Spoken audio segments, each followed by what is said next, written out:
అన్న ఇప్పుడు తెలంగాణలో కాంగ్రెస్ పరిపాలన వచ్చి రేవంత్ రెడ్డి సీఎం అయి 1 మంత్ అవుతుంది. ఎలా అనిపిస్తుంది అన్న 1 మంత్ పరిపాలన? 1 మంత్ పరిపాలన అయితే బాగానే ఉందండి. ఎందుకంటే కొంచెం లేడీస్కి ఫ్రీ బస్సెస్ అవి పెట్టిండు. చాలా జాబ్స్కి పోయేటోళ్ళు కానీ వాళ్ళకి వీళ్ళకి చాలా బెనిఫిట్స్ ఉన్నాయన్న మహిళలకైతే. అంటే ఇంప్రూవ్మెంట్ ఏమైనా ఉంటుందా అన్న బీఆర్ఎస్ ప్రభుత్వానికి ఆపోజిట్గా? ఇంప్రూవ్మెంట్ అంటే వచ్చిన 1 మంత్కి చాలా మంచి అంటే ఇంప్రూవ్మెంట్ చాలా చేసిండు. అంటే ఆయన చెప్పిన పథకాలు మొత్తం ఆల్మోస్ట్ చేసుకుంటూ వస్తున్నాడు. ఇంకా బెటర్ చాలా బాగుంటుంది నేను అనుకుంటున్నా. అంటే 6 గ్యారంటీలు 100 రోజుల్లో కంప్లీట్ చేస్తామన్నారు అన్న, ఏమైనా చేసే ఛాన్స్ ఉందా? 6 గ్యారంటీలు 100 రోజుల్లో మొత్తం అమలు చేస్తామని అన్నారు. సో అమలు అవుతున్నట్టు అనిపిస్తున్నాయి ఏమన్నా? అమలు అవుతున్నట్టు అనిపిస్తుంది. అంటే ఇప్పుడు ఆల్రెడీ చెప్పినవి కొన్ని అవుతున్నాయి, అవి కూడా అవుతాయని మేము అనుకుంటున్నాం బ్రదర్, అవ్వాలని కోరుకుంటున్నాం. రేవంత్ రెడ్డి గారిని సీఎంగా చూడడం ఎలా అనిపిస్తుంది? కొత్తగా ఉంది, మంచి అంటే ఒక అభివృద్ధి తెస్తాడని ఒక ఆనందంగా ఉంది మాకైతే.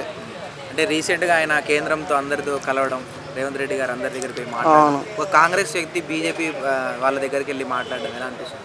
ఇది హ్యాపీగా అనిపిస్తుంది. ఎందుకంటే ఇలా గెలిచినా వాళ్ళ ఓడిగొట్టి అనే ఒక హ్యాపీనెస్ లేకుండా కూడా ఆడికి వెళ్ళి వాళ్ళతో కలిసి మాట్లాడడం దానికి బాగా అనిపిస్తుంది కొత్తగా. అంటే ఇప్పుడు ఐటీ మినిస్టర్ శ్రీధర్ గారు కదా, అంటే కేటీఆర్తో కాంపిటీషన్గా చేయగలుగుతాడు ఆయన? కాంపిటీషన్తో చేయగలుగుతా అంటే మనం చూడలేదు బ్రదర్ ఇప్పటి వరకు. మన కేటీఆర్ అంటే మంచి రెస్పాన్స్ ఉన్నది ఐటీ నుంచి, ఆయనకి మంచి పేరు ఉన్నది, చాలామందికి తన వల్ల యూజ్ఫుల్ ఉన్నది. మళ్ళీ శ్రీధర్ రెడ్డి గారి వల్ల ఎలా ఉంటుందో మనకు తెలియదు, బాగుండాలని కోరుకుంటున్నాం మనం అయితే.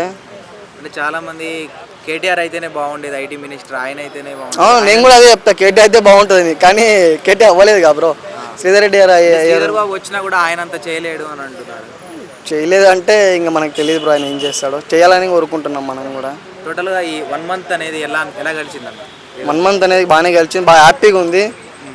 ఇంకొకటి ఏమంటారంటే చంద్రబాబు గారి వాళ్ళ శిష్యుడు కదా, కొంచెం ఆయన ఎంత లేకున్నా కూడా ఆయన సగం తెలుసు, ఆయనకి ఎలా పరిపాలన చేయాలి ఏంది అనేది కొంచెం తెలుసు ఆయనకి బాగా.